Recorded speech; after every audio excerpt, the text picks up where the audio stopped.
back to my channel. If this is your first video in the series, then you may want to go back and watch the earlier videos, because a few days ago I challenged myself to see how many of these 8 physical books and 2 additional titles I could read in the last week of the month, and so far it's going really well. I finished 4 books and I just started number 5, so here to chat a little bit about it. Hi friends, the kiddo is here today. What do you want to say to the friends? I want to say that one day or last Tuesday I was Scholar of the Month. Yes, you were, and we're so proud of you. Scholar of the Month for the whole kindergarten.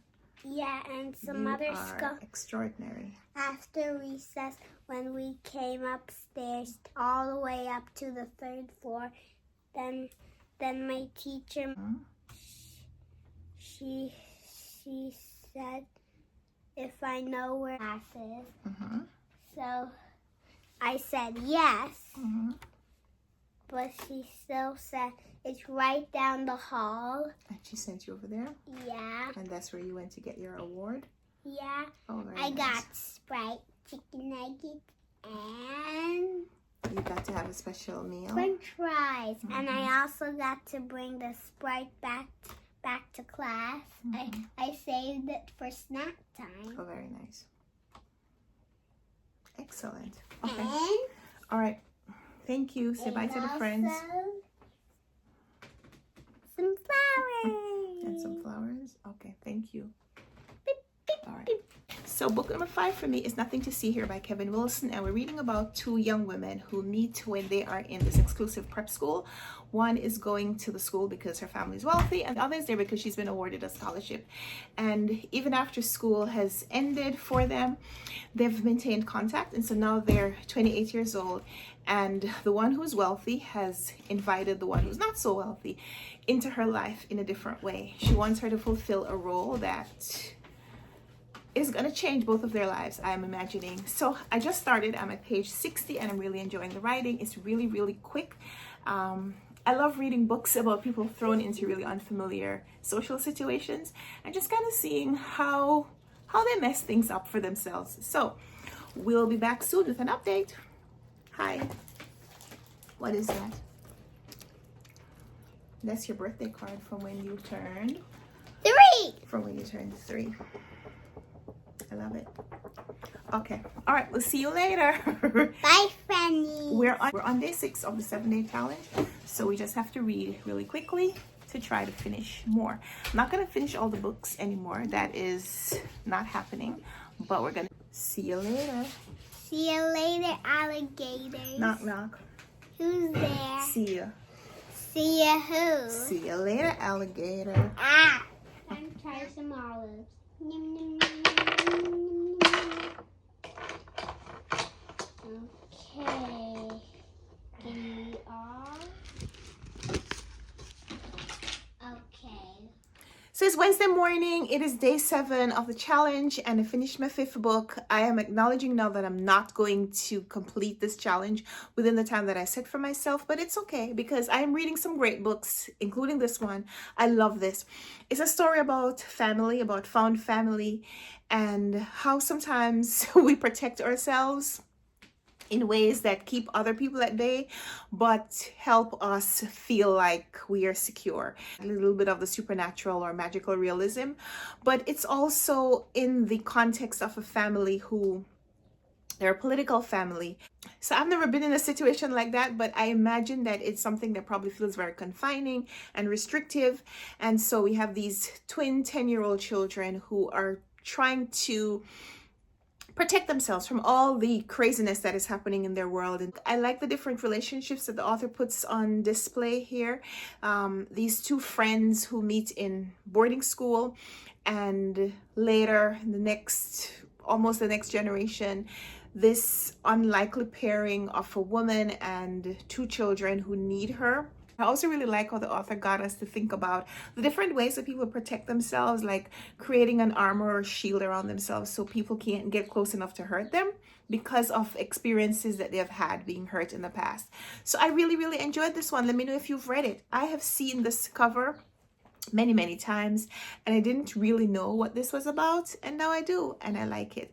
I've also been thinking about other other titles that I would have given this book, but I can't tell you now because that may be a little bit of a spoiler. So I finished this one. I'm going to see how many more books I can finish before the end of this day, so stay tuned for what I read next. So I'm reading The Wonderful Wizard of Oz on my computer. I'm reading it from Project Gutenberg. I am at chapter 8, and I think the book has 28 or 29 chapters, so I think this is going to be a quick read. The chapters are pretty short. I don't think I've ever read the story. I don't think I've ever read the text, but I'm very familiar with the story. It is about Dorothy and her dog being taken away from their home in Kansas during a cyclone, and now she wants to get back to her home. She has to go find this wizard who she has heard will be able to help her. And as she's on her journey to find the wizard, she's also collecting other people in her entourage because everybody has a wish. So we see her meeting the Scarecrow and the Tin Man and the Cowardly Lion and all their adventures as they make their way to the wizard. So I just finished reading The Wonderful Wizard of Oz by L. Frank Baum, and I really enjoyed it. I was familiar with the text because I think I know the story. I may have watched the movie when I was younger, but this is certainly my first time reading the text. And I enjoyed what the author's note said, which is that he wanted to write a book which was a modern fairy tale to kind of address some of the challenges that he had reading fairy tales when he was younger. And I like that. I like the message of the story. I think there are little nuances to be picked up when you're reading the text that may be a little different from what you experience with a story filtered through the various levels of media. I enjoyed the fact that when Dorothy left home, she wasn't completely alone because she had her dog, and it addresses that idea of dog being man or girl's best friend. I also like the fact that when Dorothy left home, she was in the house when she was transported by this cyclone or tornado. And so when she is on her quest to get back home, it's not the physical house that she misses, it's the people. And I like that message that home is, you know, our family and the people that we choose to be our family. I just really like that. There are a few hours left in the challenge, and I'm going to try to see if I can finish one more book. And I'll tell you at the end what my plans are for finishing the challenge as a whole.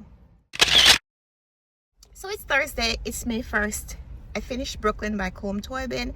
This is the last book that I'm going to finish for the challenge. Well, because the challenge time has expired. I'm still going to read the other books. I'll tell you about that later. But I really like this. So the story is about a young woman who we meet when she's living in Ireland with her mother and her sister. And it is in the period after World War II when, you know, the economy has not yet recovered after the war.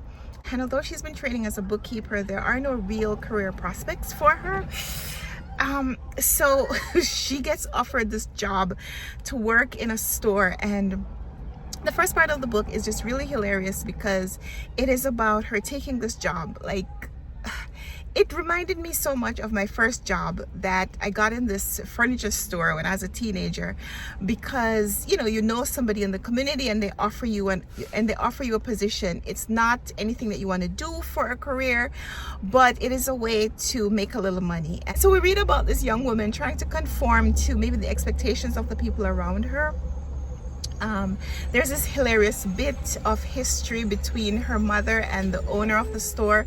And so while she's telling her mother stories about her new employer, the mother is also giving her a little bit of the backstory of how this woman, as well as her mother before her, were what she calls the evil incarnate. And I loved it. I love the dynamics that the author gives us of this young woman and her mother and her older sister, and some of the options available to women in this time. And when she gets the offer to come to the United States, what it means for her to leave home and leave everything that she knows and set off for her version of the American dream, but also what she has to give up. If you've been watching my channel for some time, you may know that I love a good immigrant story, and this one was really stimulating just because of the time period that it captures. So the author has a new book called Long Island, which is the sequel to this woman's story, and I'm here to read it. I'm going to add it to my list, not right now, but soon. So we're going to wrap up this vlog with having finished book 7 in the challenge. I'm going to call this a resounding success, and I am going to set aside a day in the upcoming days, maybe not tomorrow because I have some filming and I'm still not feeling great. I lost some time during the last couple of days, just feeling really queasy in my tummy. So I'm gonna come back soon and I'll read the other 3 books that I didn't get to in this challenge, and I'll share that with you. But for now, 7 books finished in this challenge, and I am feeling really successful. Thank you so much for hanging out with me, and we'll be back soon with another video. Tomorrow I have to film my wrap-up for April, and I think it's going to be a good video because I read so many amazing books, in part thanks to this challenge. So thank you so much for being here. Thank you so much for watching. Let me know if you want to see me do more things like this in the upcoming days. Subscribe if you haven't already so you don't miss future videos. And until we come back for another video, happy reading. Bye.